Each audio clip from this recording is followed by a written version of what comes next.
مشاهدي العربية أهلا بكم وتحية عاطرة لكم من البيت الأبيض. ماذا يحمل الرئيس الأمريكي في زيارته المرتقبة للشرق الأوسط؟ هل هي متابعة لأنابلس أم محاولة لاحتواء النفوذ الإيراني؟ الرئيس الأمريكي جورج دبليو بوش في حوار مباشر. Mr. President, thank you very much for your time as always and thank you for the interview. Thank you. The major obstacle to peace is the settlement activities. Would you request from Prime Minister Olmert a freeze on the settlements? I think the major obstacle to peace is going to be the politics of both Palestinians and Israelis trying to take advantage of the difficult work that these two leaders are going to have to do to define a state. That's what I think. I think that extremists in some instances will try to stop the peace. I believe there's a lot of forces at play in Israel that will try to stop these two men from defining what a state will look like. And my job is to help them stay on the big picture and have the confidence necessary to make tough decisions. No question, the settlement activity is a problem. But there's a mechanism to deal with that, and that is the roadmap commission, for the best word. It's a trilateral commission which we had to deal with these roadmap issues. Now, we can solve those, we can work through those problems, but the key is to define a state. Now is the time, and I believe it's going to get done before my presidency is over. And the reason I believe it is because these two men, with whom I've spent a fair amount of time, are committed.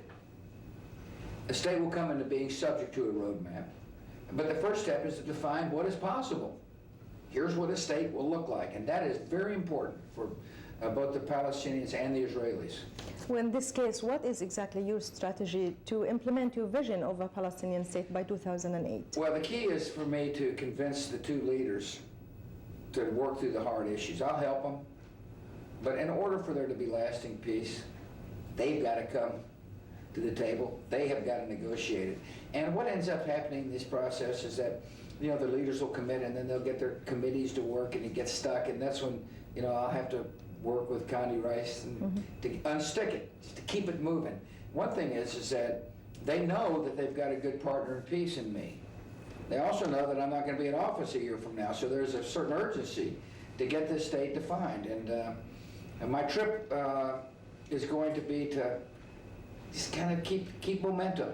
The Annapolis conference was a successful conference for two reasons. One, it was a chance for the Palestinians and the Israelis to know that the United States is serious about helping them.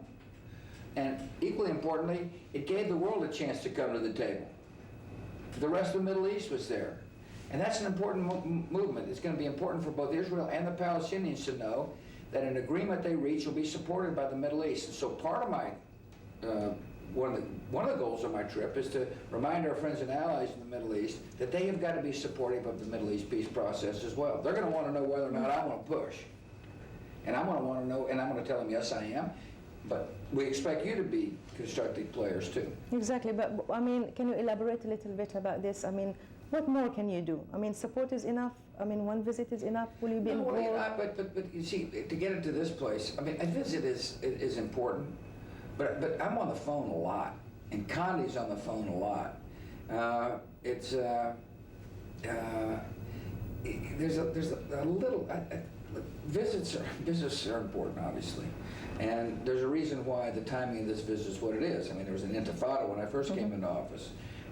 Secondly, there's a philosophical change about a two-state solution. I supported it as the first American president ever to support it. The Israelis, under Ariel Sharon, came to the conclusion that this is in their interests. We're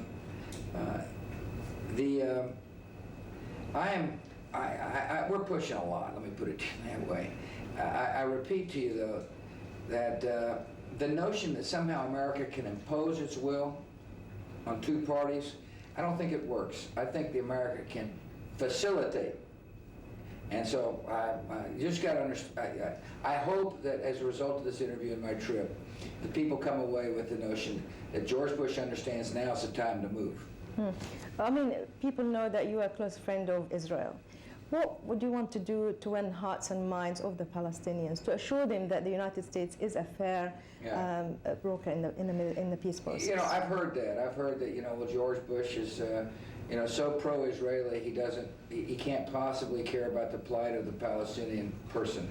I would hope that my record, one of liberation and liberation, by the way, not only from dictatorship, but from the disease around the world like HIV/AIDS or malaria, is one that would say to people he cares about the human condition, that he cares about each individual, that my religion teaches me to love your neighbor. I have spoken clearly about my belief that I pray to the same God as a Muslim prays, that the freedom agenda is really aimed at liberating people, and that the hope is that there will be an active, real Palestinian state so people can realize their dreams. But they're going to have to do some work. They're going to have security forces that protect the average person. They're going to have institutions that bring confidence for the Palestinians. They have to have the ability to attract investment. The Palestinians are great entrepreneurs, and just given a chance, I'm confident the business community will flourish. And most importantly, though, they're going to have to reject the extremists who murder innocent people. And by the way, we're engaged in a great ideological struggle. Absolutely. I mean, in retrospect, would you regret not being involved earlier in the peace process 7 years ago? I think that you'd find that I've been very much involved in the peace process when you look at the facts. I mean, attitudinal changes don't happen overnight. And the reason we've been able to have this successful conference in Annapolis is because people's attitudes lined up and, you know, kind of in the same direction. There was a common interests, common ground has been now recognized. The two-state solution wasn't accepted. So this is the right time, you say? For the couple of years of my administration, it took a while to convince people that the two-state solution was in the security interests of both parties. And plus, you know, there was a difficult situation, the truth be known. One was the Intifada, which made it awfully hard to discuss peace at that time. The other was the Iraq invasion. It created the conditions that made it more difficult to get people's minds in the right place to begin the process. And so now I think we got the stars lined up, and I think we got a shot, and I'm going for it. Part of the visit as well is Iran and the Gulf states. What exactly do you want from the Gulf states regarding Iran, and would you ask for their cooperation in case of a military strike? First of all, I will assure the Gulf states that I believe we can solve this problem diplomatically. Secondly, they're going to want more from me than I'm going to want from them. They're going to want to know what this NIE was all about. Exactly. And I'm going to remind them that at my press conference, when I explained the NIE, I clearly said Iran was, is, and will be a danger if they're allowed to enrich, because they can take the knowledge on how to enrich and convert it to a covert program. If they've had a program once, they can easily start a program. And so I view the Iranian regime as a danger. I also believe that the Iranian people are not bad, they're good people, and that they can have a better way forward. I will tell I'm sure our friends and allies will say, well, what are you going to do about it? It's one thing to define the problem. Do you have a strategy? And if you say you can solve it diplomatically, what is your strategy? And I'll explain the strategy of economic isolation.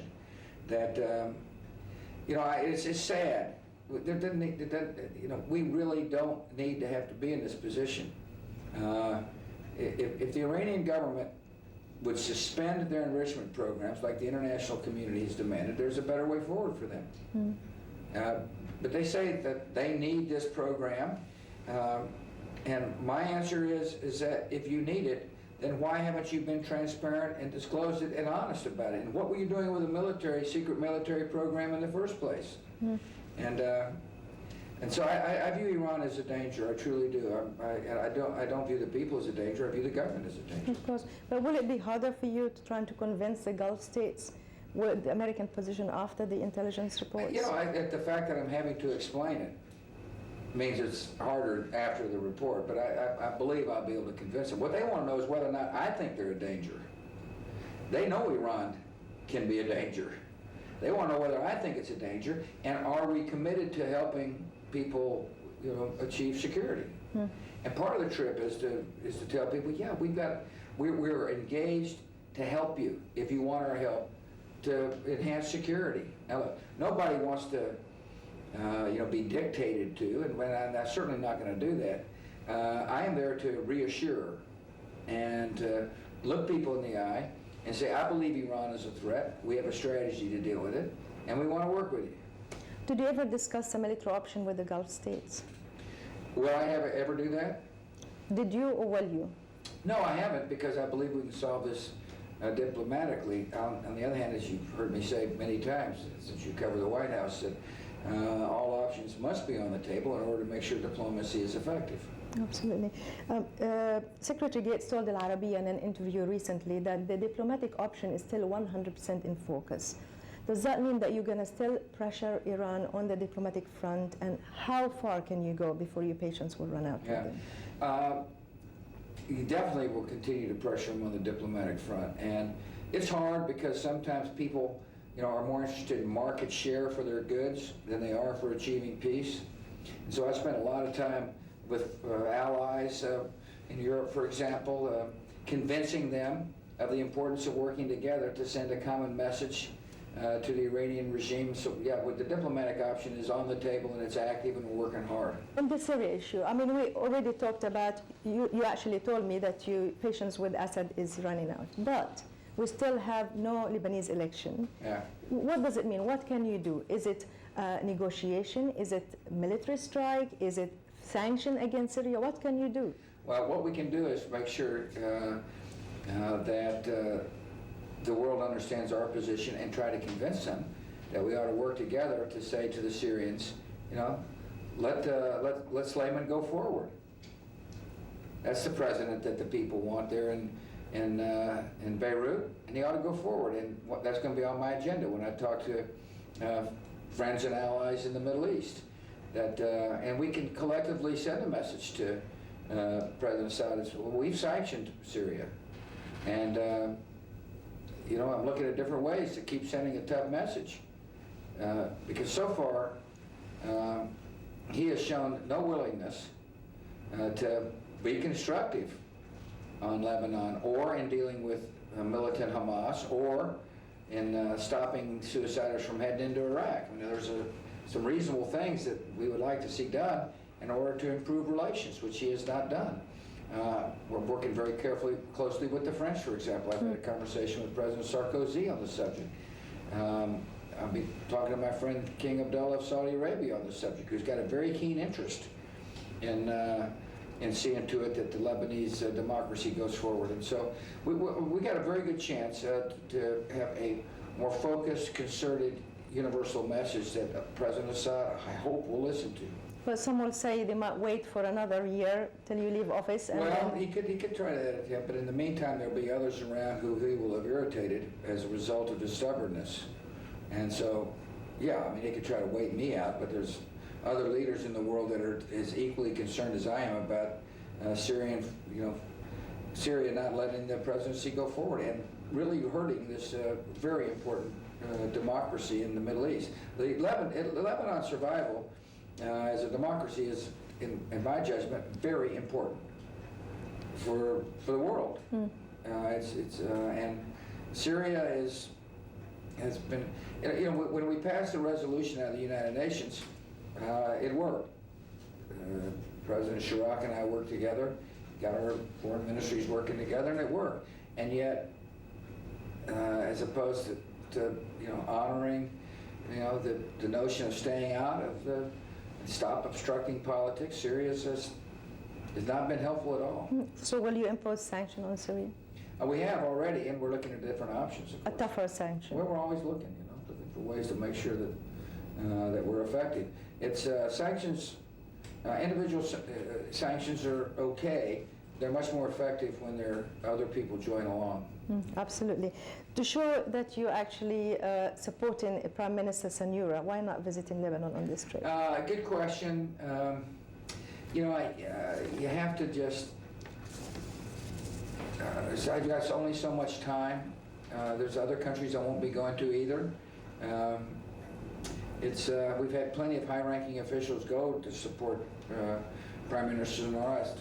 You know, I think about Condi, and I think about Admiral Fallon, who I sent over there to help analyze and what the Lebanese forces need. And listen, I was very impressed when Prime Minister Sonora made the decision to move Lebanese forces into the extremist stronghold and dealt with them. That's what you're supposed to do. And in order to have a safe and secure society, the state has got to show that it can provide security for the people and not tolerate pockets of extreme radicals who, you know, are murderous in their intentions. And he did. And right after that, I sent Admiral Fallon in to say, look, we need to help strengthen this man. He showed courage and leadership. And he needs to have a military that is able to function at the behest of a state to provide security. And so we're in the process of, you know, inventorying and analyzing and seeing how we can help in that perspective. But you hope the election will go forward in Lebanon? Soon. I was hoping it would go forward last week. They keep delaying it. And I'm convinced a lot of it has to do with the fact that Syria is not helpful. And therefore, part of our strategy is to get others to send the same message that I've consistently been sending to President Assad. If you want to be isolated, if you want to be, or if you want, you know, you have a choice. You want to be isolated or a part of the world. You can make the choice. You can hang out with a limited number of friends like Iran, or you can have better relations in the neighborhood and in the world. It's your choice to make. Step one is to, you know, get out of the way of these presidential elections. They've got a good candidate. You know, a lot of people agree that this is the person. And now Syria needs to get out of the way. Sir, on the Iraq issue, the security has improved. Does that mean you're going to withdraw troops by the end of the year? Our troops' decisions will be made based upon the considered recommendations of our commanders. And success in Iraq is essential. And therefore, I'll make the decisions along with those recommendations based upon success. The surge has been successful. The economy is getting better. And the politics is getting better. There's still a lot of work to be done, however. And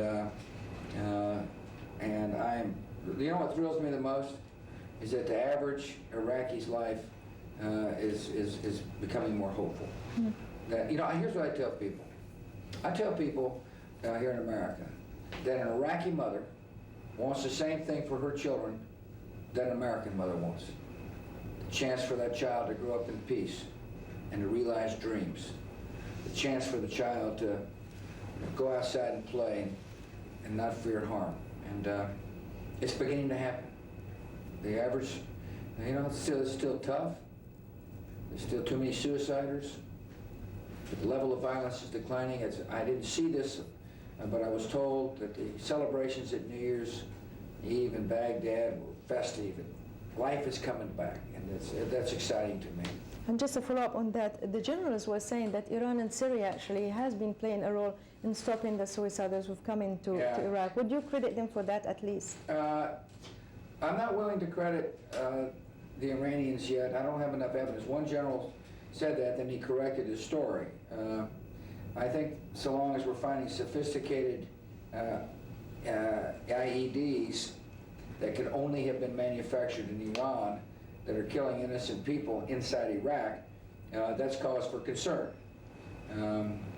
You know, I'm willing to have dialogues with the Iranians about Iraq, in Iraq, and but our message will be, you know, if we catch you providing arms and training people, then we're going to hold them to account. You just got to understand that. I would give, if in fact Syria is trying to stop suiciders, I would give them credit, of course. I hope that's the case. It's certainly one way to begin to earn a better relations with the United States is to stop the exportation of suiciders who go kill innocent people. And I'm looking forward to the trip. I'm glad you're going. Me too. Finally, how do you want the people in the Middle East to remember you, sir? You know, history is odd. I will be long gone before the true history of the Bush administration is written. I'm still reading analyses of Abraham Lincoln's presidency. I would hope, at least, at the very minimum, people would say that George W. Bush respected my religion and has great concern for the human condition. That he hurts when he sees poverty and hopelessness. That he's a realistic guy because he understands that the only way that these extremists who murder the innocent can recruit is when they find hopeless situations. They have no vision that's positive.